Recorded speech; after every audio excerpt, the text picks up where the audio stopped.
मीराबाई चानू। रुकना जिसे आता नहीं, संघर्ष जिसकी पहचान है।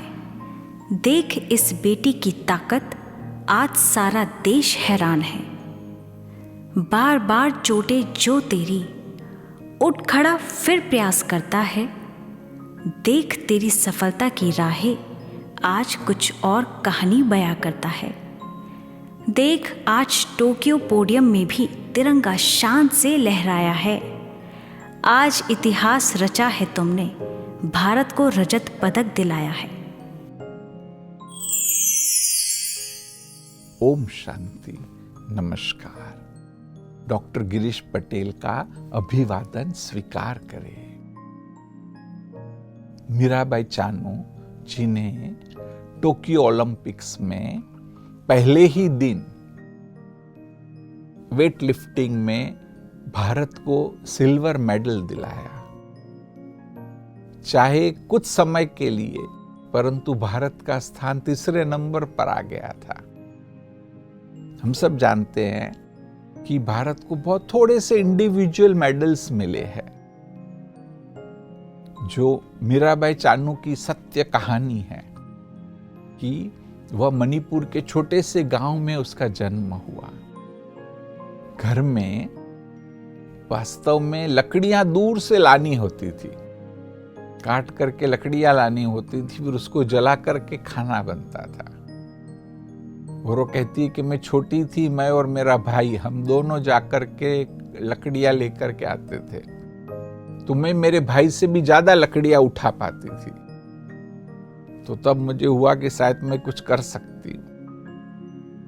और उसको यह तो था ही कि मुझे स्पोर्ट्स में करियर बनाना है, परंतु आर्चरी की जो गेम होती है,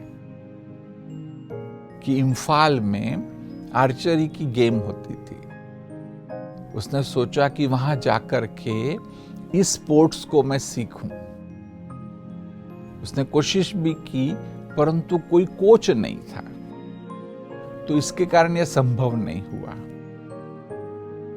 फिर उसने औरों को भी देखा, और जब वेट लिफ्टिंग की बात आई तो लगा कि भी इसमें मैं शायद अपना करियर बना सकती हूं।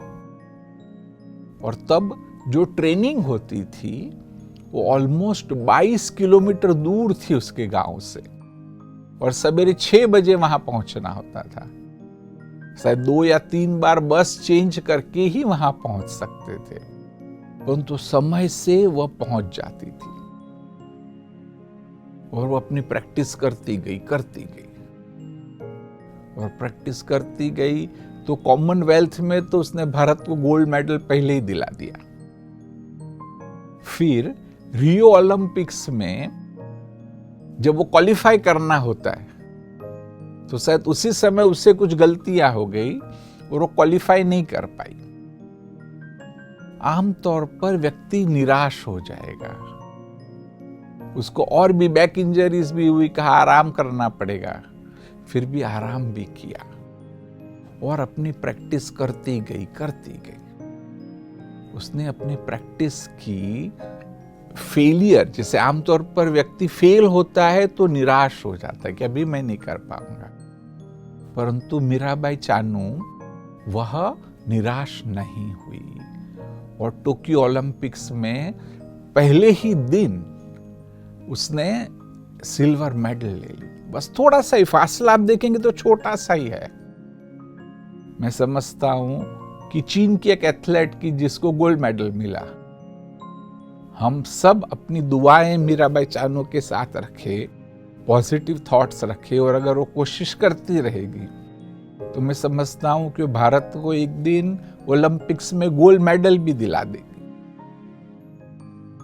तो एक उदाहरण है कि बहुत सारी बातें कह सकते हैं हम कि परिस्थितियां कैसी भी हो, साहब छोटे गांव से आते हैं, आप गरीब है, परिवार में समस्याएं होती है, परंतु अपने विचारों को वहां अटकाओ नहीं। मेरे कई पेशेंट से दिक्कत क्या होती पता है, अरे घर में ही झगड़े, अभी क्या करना है, या तो घर में ठीक से खाने कोई नहीं, अभी आगे का कौन सोचेगा। परंतु ऐसा नहीं, आप अपना एक लक्ष्य निर्धारित करिए। क्या काम करने में आपको आनंद आएगा, ऐसी चीज की जो भले आपको दिन में 15 घंटे भी करना पड़े, वो करने में आपको आनंद आना चाहिए। ऐसा आप एक क्षेत्र ढूंढिए और उस क्षेत्र में फिर कोशिश करते रहिए, तो अवश्य ही एक दिन आप भारत देश का भी नाम रोशन कर सकते हैं, अपने परिवार का भी, सभी लोगों का नाम तो रोशन करेंगे ही, परंतु उन सब की, जैसे कहेंगे कि वेल विशेष, दुआएं भी हमको प्राप्त हो सकती है। ओम शांति।